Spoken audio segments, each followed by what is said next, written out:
I'm not the apartheid state, you are. Why don't you guys worry about Sudan then?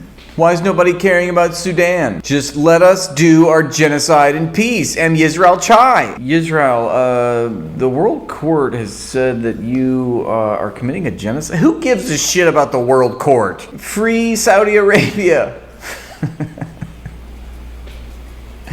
That's weird because Israel started to exist in 1948, but go off, I guess, because this is the typical Zionist propaganda. You can read it right here. We must go back to ancient history in order to justify a genocide because our version of biblical history is correct and everybody else's can eat a dick. We represent the course of human history. Let us do our little genocide. We were living there thousands of years ago. Well, certainly you would like to take a DNA test to prove your claim of being genetically tied to the ancient people on that land. No, that's illegal. It's illegal. We're so confident that we're tied to the ancient people on that land that we're making that illegal. It's our whole argument, but any proof or any evidence to that, we're not going to make that legal to find out. Let us live in our little bubble where we exist above international law. We're the best. Yeah, you alone get to have your own little state, don't you? Yeah, just simp for the 20, because you're a racist xenophobe. All the 22 Muslim states, it's just one monolith, right? Just one monolithic Muslim state, the 22 states. It sounds like you're coping really hard right now. They oppressed us over the past, I don't think that's anything to do with Palestine. It has literally nothing to do with international law. Israel has not existed. 1948 is when the state of Israel was created. So cope harder, nerd. Not even Golda Meir, your beloved prime minister in the 70s would agree with anything that you've said here. Not even your own Israeli officials agree with you. Not even your own precious Zionist leaders corroborate what you're saying here. Jews and Christians and Muslims can pray in Jerusalem side by side, but apparently you can't live next to Palestinians because you're murdering them by the hundreds of thousands. Apparently you can't exist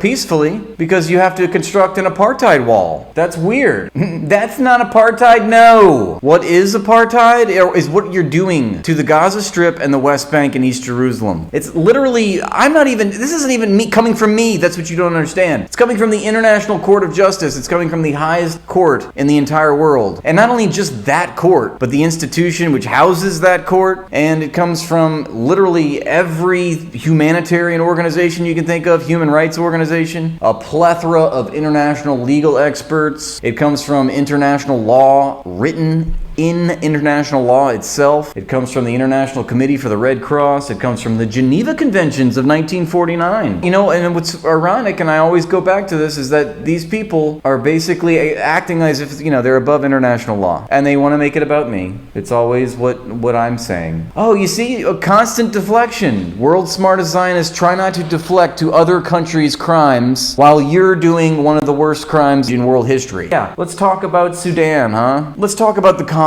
Why don't you focus on the Congo? What does Saudi Arabia have anything to do with Israel committing a genocide and ethnic cleansing of the Palestinians? Again, you are coping massively right now. There's no justification for what you're doing, and so you're doing a classic deflection tactic. Think about Saudi Arabia. Think about Egypt. Why doesn't Egypt want them? Yeah, why didn't America want the Jews? Hitler just had to exterminate the Jews because the United States didn't want them. Hitler tried to deport the Jews. He wanted the Jews to live it, just not anywhere near him. Why isn't it the United States' fault? Why isn't it Britain's fault? They didn't want the Jews, so it was okay what the Nazis did to the Jews then. They had every justification. You know what? The Germans lived on that land for thousands of years, okay? That was their land. Nothing like a good old Nazi blood and soil argument coming from a Yisrael Chai, huh? I love when the Israelis quote the Nazis unironically. I mean, it was bad when the Nazis did it, but, the Jews, it's not even the Jews. The Zionist project is mostly Christian people who are anti-Semitic and want the Jews out of their country, so they sent them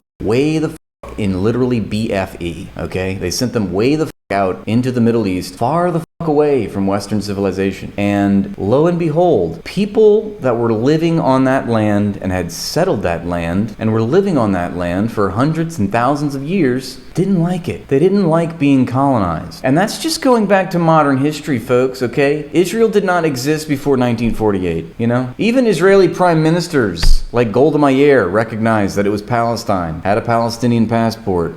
She's even said that she's Palestinian. Are we covering, hey, what's up, Comrade Batty? Are we covering what Wikipedia is saying is anti-Semitism? Yeah, apparently I realized today that the word Zog is anti-Semitic, because I made a sketch about Zog. Of course, we have an Israeli in the chat that has to center themselves, right? Never underestimate an Israeli's ability to center themselves and victimize themselves and project their own crimes onto other people. Okay, you just heard this bird brain say, let's pray for the Saudi Arabian apartheid state. His name is Yehuda Yisrael. Don't look at the fact that the International Court of Justice just this week concluded that Israel is in fact an apartheid state. Without question. This is an ICJ advisory ruling. Not that we didn't already know, because 20 years ago they did another advisory ruling. It's like they're playing all the old hits. But the ICJ ruled in 2004 that the construction of the West Bank Wall was a war crime. Okay? And so now in 2024, 2 decades later, we have the ICJ ruling that Israel's settlements in the West Bank and East Jerusalem, not mentioning the Gaza Strip even yet, is an apartheid, amounts to an apartheid. So we already knew that the Gaza Strip was an apartheid, but now we have unequivocally, although I would say even before then, it was understood, I think going back to the 2004 ruling, that what Israel was doing was amounted to an apartheid state. But either way, virtually no Yemenis live in Yemen anymore. Have you ever thought about that? I wonder why. And again, this has nothing to do. Yemen has nothing to. It's like arguing with a 5-year-old. I mean, this is the world's smartest Israeli arguing with a 5-year-old. But what were they doing? No, little chai boy, you can't kill 2.3 million people making a blood and soil argument based on ancient history from 3,000 years ago. In 3 BC, in what is it? What would that be? 3 BC. In 3 BC, the Merneptah Stele. In 3 BC, the Temple of David fell, and the Jews were exiled. Yeah, all those people are dead, and they've been dead for thousands and thousands and thousands of years. And oh, by the way, the biblical tales that you hear is not historical fact. And even if it was historical fact, you cannot break international law by citing ancient history. Murder is still murder, mother. You can't ethnically cleanse millions of people. Sorry, so sorry, shy boy. They don't deserve the humanity, Comrade Batty. I completely agree. This is what happens. I mean, and you know, what's the double standard? Just like with Americans, it's like they're doing these egregious actions. I need to stop using that word egregious, but they do these abysmal crimes against humanity. Like the most dehumanizing entity right now is the Israeli government. I think we would agree. And I would rope in the United States government, obviously. When you dehumanize the dehumanizers with words, that's somehow anti-Semitic, or it's the worst thing in the world. They can't handle the words while they're doing these actions. It's outrageous. I don't understand how there's anyone in 2024 still supporting the Israeli state. It's on its way out. You got copers in the chat that just can't handle it, but it's a done deal. Okay, Israel will never recover from this. There's no going back. Okay. Genie's out the bottle, cat's out the bag. Netanyahu's getting in front of the TV and speaking to his American audience, talking about 7 fronts. And why did he say 7 fronts? I mean, was that just like a sort of a biblical reference? Everything that Israel does is like, every evil action that Israel commits is somehow invoked with, biblical tales like this mother here in the chat. In the name of God, in the name of David, King David will rise again, and the dead shall rise from the earth, and we shall return to the promised land. That's another thing we could bring up with him. It's the promised land. It's not already given. It's the promised land. It's not the given land. It's being promised to you. What does that mean? It's in the future. At some point, God will come down from heaven, according to the atheist Zionists, which is another funny point. And he will lead his people back to the Holy Land. And that's the promised land. Israel is the promised land. Am Yisrael Chai. I deserve it. Sky Daddy said so. Well, you already have it. You're already there. Wait, that's sort of sacrilegious, don't you think? Don't you think the Zionist project is actually a little bit sacrilegious? It's actually a little bit anti-Semitic because they're going against God's word. And they're going against Judaism itself. It's the promised land. Are the Zionists suggesting that their timing is better than God's timing? Are the Zionists sacrilegious? Sounds like some L. Ron Hubbard Scientology bullshit. That's right. Sounds like a cult. Man, I thought Scientologists were bad. They ain't got shit on Zionists. My God. Zionists are completely... Let's see what the completely deranged and delusional genocidal supporting comment this dude has now. Zechariah 12 says that the Jews will live in Jerusalem before the coming of the Messiah during the final exile. Yeah, you're right. You're right, Comrade Batty. That sounds exactly... You never read Zechariah 12! Coping so hard. You're so right, Comrade Batty. It's like listening to a Scientologist. Fucking cult, man. Listen to them. They're like, as they murder brown babies, and I look on Instagram or wherever, and I see another 3-year-old with their head caved in. Perfect. And then you have zealots in the chat saying, well, you never read Zechariah 12. You didn't read Zechariah 12! What the f*** is this shit? Man, what world do I live in? This is so silly. Yeah, call out Islam now. Yes, let's call out, more deflection from the world's babyest Zionists. That's all you can do, huh, brother? Huh, you little bird brain. That's all you can do. Talk about them, though. That's right, you like it? Look at that. Sounds like you don't have an argument. What a joke. And it's ruined the world's ability to have empathy. We are forced every day to see this and expected us to say, yeah, what do we do? I mean, are you serious? How many outraged fathers holding up their dead infant son or daughter crying? You know, how many families have been slaughtered? We know that the Zionists have been doing this even before the Israeli state was created in the 40s. They were doing the same shit. We've got pictures from the 40s of maimed babies. I love the projection. We're looking at it. We're seeing it live streamed every day. We see more and more from the nightmare box. The slaughter of children. Every day we wake up, another massacre. 19 killed in a hospital. 90 killed in the airstrike from Israel. You know, every day another war crime, another massacre. And still, there are ardent defenders of the Zionist project showing up online like brave little keyboard warriors saying, you didn't read Zechariah 12, okay? We had to murder those babies. We had to poison their water. We have to give them polio, okay? We have to starve them, okay? We have to bomb their cities, schools, hospitals, healthcare infrastructure, all their flour mills, their bakeries, everything that they possibly could have to create a society. This because of Zechariah 12 and King David, Solomon, and the third, and Jerusalem Temple, Merneptah Steel.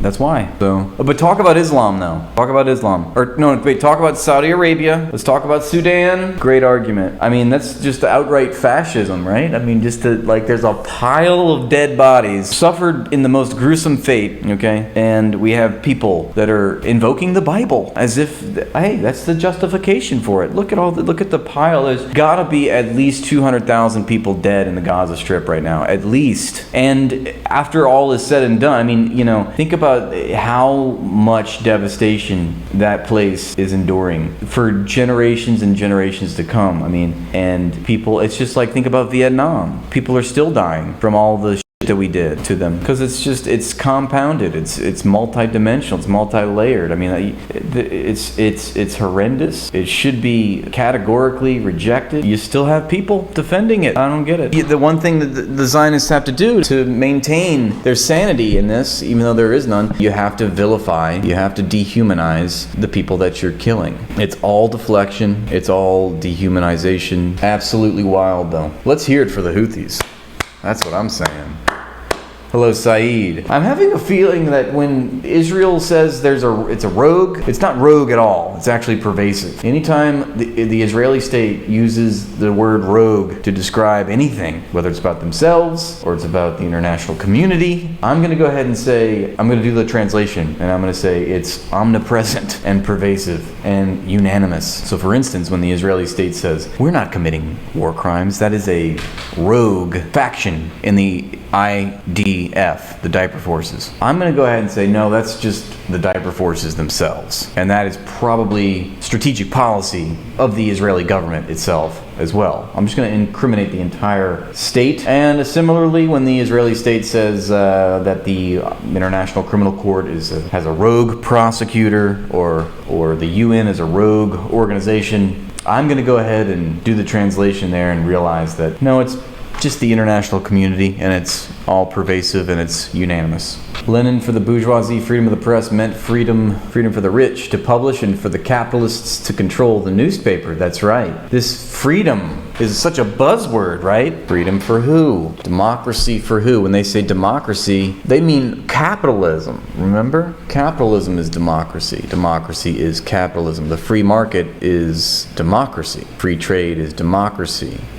So when they say we're exporting democracy, or when they say that we are promoting democracy around the world, they really mean is that they're promoting capitalism. And what is capitalism, friends, but the private ownership of the means of production in the hands of ever fewer people over time, the consolidation of wealth and power, and the advent and promulgation of monopolies. Freedom for the rich and the ruling class, not for that ass. They always say our democracy, but they can't point to anything remotely democratic. Capitalism says work will make you free, and so did the Germans. I shouldn't say the Germans. Our macht frei. Outside of Auschwitz, they said that. We will not stand for being a demi-apartheid state of Palestine like the rest of the Muslim Middle East. The nation of Israel will continue to thrive. Well, why are your fucking citizens fleeing in droves right now? Why is Tel Aviv getting bombed? Let's go ahead and see. Let's go check in. Let's go check in on our favorite apartheid state. What do you say? Y'all ready? Let's go see what's going on. Let's go pop in on Yisrael Chai. So we now have footage of this strike that the Houthis were able to carry out in Tel Aviv. If we can roll this here, a drone was able to Israeli airspace. You know what? Which the Israelis have said was the result of human error. For the promised land, that does not look so promising. Nixon ordered Cambodian genocide. When sent cruise missiles to Sudan, people died. Gave the orders to do drone strike.